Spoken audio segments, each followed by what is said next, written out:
In this video we're doing a performance review of the Asics Evoride number 2.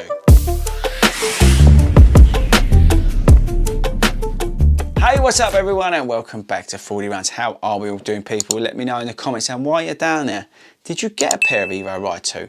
I'm actually not seeing many people picking up the Evoride 2. Now, is that because the first version was so hard and it's put a lot of people off? I'd be very interested to know. Let me know in the comments. Did you get a pair of the Evoride 2s? Were you put off by the first one? All that stuff in the comments below. Right, but anyway, this video is a performance review. I'm coming back, circling back on this shoe. We've had it for a few weeks now, so I want to give you a bit more feedback, how I've been getting on with it, where I've been using it, all that sort of stuff. So let's get stuck in. So firstly, let's quickly remind you some of the stats features of the shoe. We've got flight foam midsole, they got rid of the propel, they got chucked that out.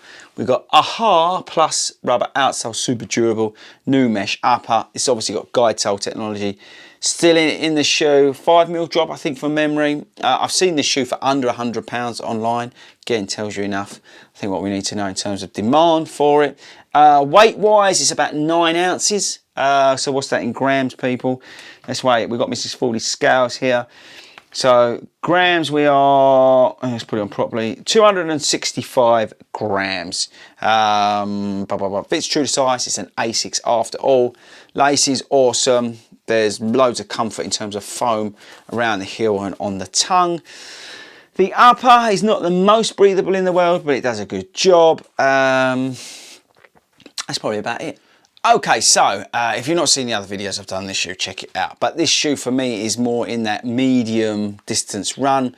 We've got, they're down there, the glide, actually they're there as well. We've got the glide ride, which is more that long run shoe for me. This shoe fits into that sort of medium run arena where I'm doing elements of pace. It's comfortable for me over that sort of 8K, which I appreciate might not be long, medium distance for some people, but that's sort of 8K up to 20K. That's where this shoe's fitting in. It responds well to pace for me. I really like the rocker feel. I actually like the firmer ride of it. It's definitely firmer than my Hoka Mach 4s, for example, which is a more versatile shoe than this, by the way. But it's definitely a firmer ride, but I like it. I like the heel to toe transition of this shoe, particularly say when you go from that sort of 10 to 20K. I have felt myself not going for this shoe as much as I thought I would. I have been opting for the Mach 4 a little bit more than this shoe, and I think that's probably down to the weight of it. There's nothing wrong with the weight. It's not particularly, or it's not over heavy, but I don't know. The Mach 4 for me is just a bit of a favourite at the moment in that middle distance. I've been picking that much more over this, but this may come into its own later in the year because last year I was using the Evoride down the canal and towpath when they got really kind of hard and dusty.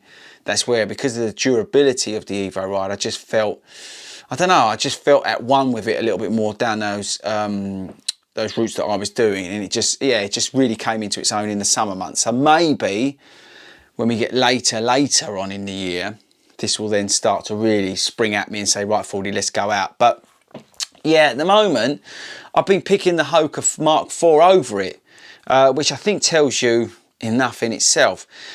But as a performance review, the shoe has done exactly what I wanted. It's done that extremely well, like I say, in those medium distances and at elements of pace.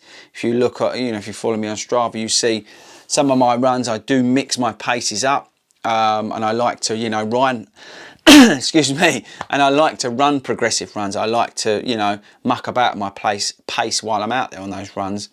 And this shoe has been doing that, and it's been doing it well. So I haven't necessarily got anything bad to say about this shoe. I find it very interesting that not many people are buying it. Maybe that is the popularity of shoes like the Mach 4. I'm looking at it, it's down there, as of the Mach 4.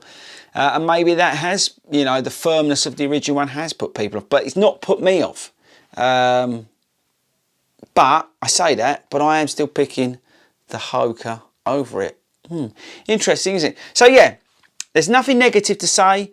I've come back, I wanted to come back, sorry, and give you an update. It's not done anything bad. It's performed as I'd expect. The wear and tear on it is awesome.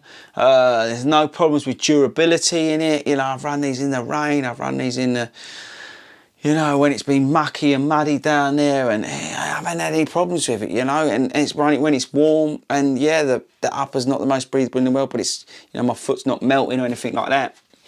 It's doing everything that I would want it to do, but I just find myself running a little bit more in the Mark IV.